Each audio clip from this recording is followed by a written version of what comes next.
வணக்கம். அடுத்த கொஸ்டின் பார்க்கலாம். 7 துண்டு காட்சி பலகை. 7 துண்டு காட்சி பலகை அப்படிங்கிறது வந்து நீங்கள் ஆல்ரெடி இப்போ எல்இடி வந்து நம்ம பார்த்தோம் இல்லையா? ஸோ எல்இடியில் இருக்கக்கூடிய ஒரு முக்கியமானது 7 துண்டு காட்சி பலகை அப்படிம்பாங்க. அதாவது இது என்னன்னு பார்த்தீங்கன்னா, இந்த 7 துண்டு காட்சி பலகை என்பது எழுத்து அல்லது எண்களை டிஜிட்டல் வடிவில் வெளியீடு செய்யும் ஒரு காட்சி கருவியாகும். உங்களுக்கு எதுன்னு தெரியுதா? இப்போ நம்ம சீரியலு, இந்த லைட்டு, இந்த சர்ப்பாரம் அப்படின்லாம் சொல்லுவோம் இல்லையா? ஸோ சீரியல் செட் எல்லாத்துலேயும் லைட்டு மின் லைட்டுகள் வந்து நிறைய போயிட்டு வரும் அழகழகாக. ஸோ டிஜிட்டல் லைட் இப்போ கால்குலேட்டரில் பார்த்தீங்கன்னா 1 2 3 4 நம்பர் போடுதில்ல. ஸோ அது எல்லாமே அந்த 8 சைஸில் தான் வந்து இருக்கும், பார்த்துருக்கீங்களா? ஸோ அந்த 8 மாதிரி இருக்கும். ஸோ அதில் வந்து பார்த்திங்கன்னா ABCD EFG அப்படிங்கிறதெல்லாம் இருக்கும். ஸோ ஒளி உமிழ் டயோடுகளின் தொகுப்பு தான் அது, அந்த 7 துண்டி காட்சி பலகை அப்படிம்பாங்க. ஸோ அது ஒவ்வொன்றும் வந்து 1 2 3 4 ABCDEF வரைக்கும் G வரைக்கும் வந்து அதுக்கு பேரிட்டிருக்காங்க. மொத்தம் வந்து 7 துண்டு காட்சி பலகை.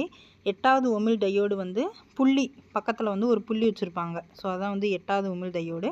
இதிலிருந்து தான் அந்த நம்பர்ஸ் எல்லாம் வரும். 1 2 3 4 5 6 7 8 ABCD எல்லாமே இந்த 7 துண்டு காட்சி பலகையில் கொண்டு வந்துடுவாங்க. டிஜிட்டல் வேர்டில் கால்குலேட்டரில் வரும், அப்புறம் வந்து மின்சார சப்பரங்களில் வரும், உங்களுக்கு நீங்கள் பார்த்துருப்பீங்க. ஸோ அந்த மாதிரி லைட்டிங்ஸ் எல்லாமே நம்ம விருப்பப்படி இப்போ வந்து ஒரு ஃபிகராக கொண்டு வரதுக்கு கூட இந்த 7 துண்டு காட்சி பலகை தான் எல்இடி பல்ப்ஸ் தான் யூஸ் ஆகுது. இந்த எல்இடியில் வந்து மின்னிலை இல்லாத காரணத்தினால் வெப்பாற்றல் இழப்பு ஏற்படுவதில்லை. நம்ம படித்தோம், மின்னிலை வந்து இல்லாத காரணத்தினால் வெப்பாற்றல் இழப்பு வந்து ஏற்படாது. அடுத்து வந்து பார்த்திங்கன்னா 1997 ஜேம்ஸ் பி மிட்சல் அவர்களால் எல்இடி தொலைக்காட்சி உருவாக்கப்பட்டது. இது ஓரியல் மூல நிறக்காட்சி பெட்டி.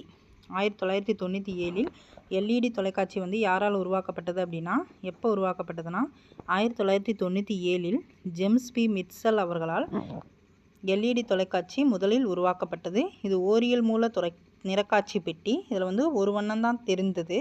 இப்போ 2009 வணிக ரீதியான எல்இடி தொலைக்காட்சி அறிமுகப்படுத்தப்பட்டது. அடுத்து வந்து 97 வந்து ஃபஸ்ட்டு அறிமுகப்படுத்தியிருக்காங்க. அதுக்கப்புறம் 2009 வணிக ரீதியாக எல்இடி தொலைக்காட்சி அறிமுகப்படுத்தப்பட்டது. ஸோ அடுத்து வந்து பார்த்திங்க அப்படின்னா, இது ரொம்ப நம்மளுக்கு நல்லா இம்பார்ட்டண்ட் டாப்பிக்காக இருக்கும். அலைகள் வந்து என்ன அப்படின்னா, அலைகளில் நிறைய இருக்குது.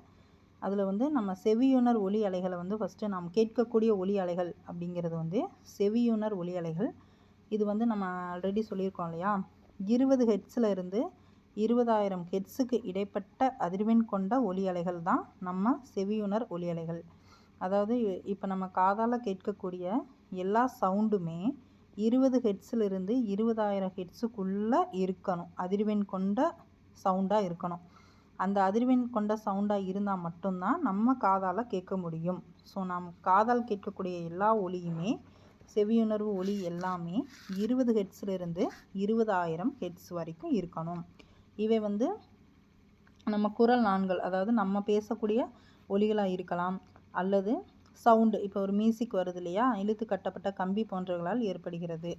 ஸோ இது வந்து மியூசிக்கு, நம்ம சவுண்டு, நம்ம கேட்கக்கூடிய ஒலிகள் எல்லாமே நம்மளுக்கு வந்து பார்த்திங்க அப்படின்னா 20 ஹெர்ட்ஸ்லேருந்து 20,000 ஹெர்ட்ஸ் வரைக்கும் இருக்கும்.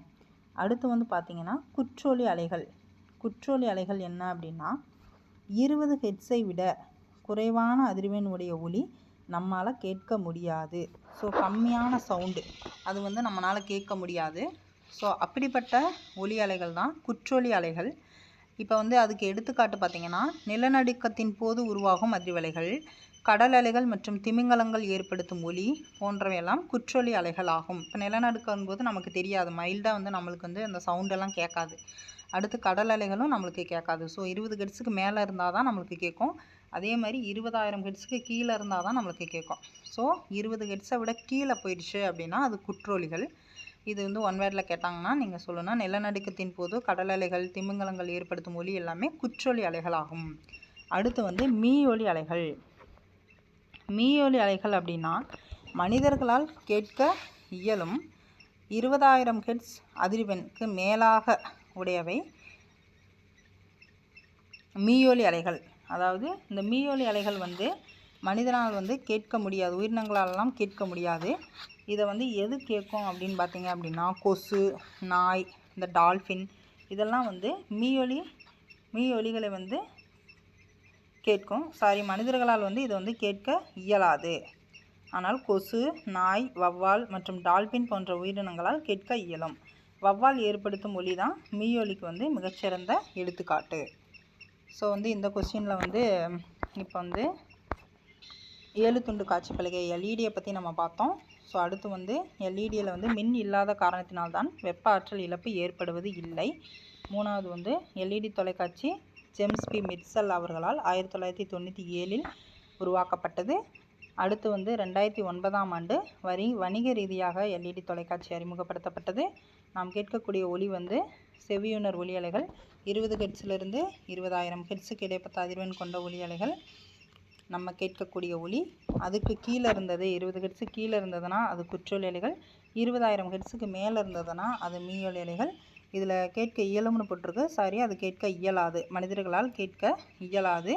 20,000 ஹெர்ட்ஸுக்கு மேலே இருந்தாவே அது வந்து உயிரினங்களாலும் கேட்க இயலாது.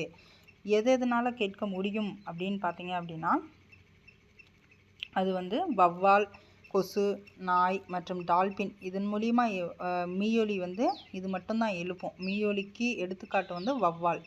ஸோ அது வந்து 20,000 ஹெர்ட்ஸுக்கு மேலே இருக்கக்கூடிய ஒலி அலைகளை எழுப்பும்.